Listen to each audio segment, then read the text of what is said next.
quest for Black citizenship. Last night, the thing that occurred to me is that Black citizenship lies within the belly of America. So when we think about our need for citizenship, we have to contextualize it within America and who is America and what is America. And I started thinking about, back to the book that I recently read. I like to read because I believe in that saying, a mind is a terrible thing to waste. And Cornel West wrote a book just recently called Hope on a Tightrope. And he says many very powerful things in this book, but one of the things that was the most powerful to me is, what does it mean to be human? Because it's something that I questioned last year in 2008, and I had to write a couple of letters to a couple of school districts in which that was one of the questions that I engaged them with. And that is, what does it mean to be human? And how wonderful that Cornel West not only brought up the question, but described what does it mean to be human. And so Cornel West suggests that what it means to be human means that we bury our dead. And part of burying our dead is that we are somehow connected to that past. And then he goes on further to talk about what it means to be human. It means putting aside our prejudices and putting aside our presuppositions. And by doing that, we get to a place of rebirth. And I think it's important to sort of see the quest for Black citizenship as part of a larger American reality. And that is, what does it mean for America to be human? Because when America can decide what it means to be human, then you can see the quest for Black citizenship. And then I would go even a little bit further.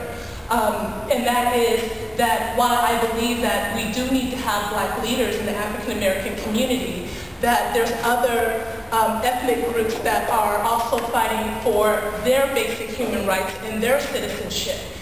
There's also groups like the gay and lesbian communities that are also fighting for their basic rights. And so what would it mean and what would it be in America if you have Black leadership that is advocating for equal access and equal rights and calling itself human, and then the rest of America also calling themselves human by the work that they're doing, and all of us standing in solidarity? Because I think that's far more powerful. That if you have communities of color and communities of women also in those communities of color, you have gay and lesbian communities together, and everyone's doing their work and standing in solidarity with one another, can't that get us to a place of America being able to call herself more human?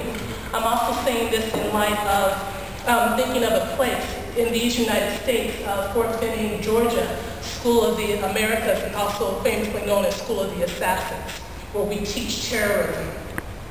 And hopefully their goal is this year in 2009, hopefully to rally Congress again to have that School of the Assassins be closed. And so on African Americans' quest for citizenship, where's America at when we teach terrorism?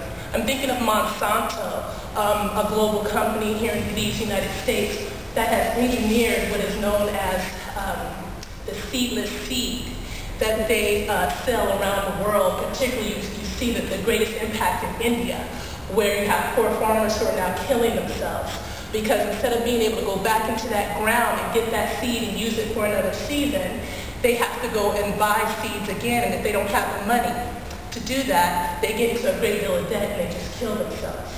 So our quest is in the belly of these United States of America. What is America's obligation to be human so that we can all be human?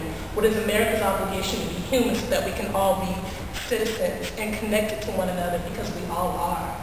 And then from our work, standing in solidarity also with the work of our other brothers and sisters for their quest to be more fully human.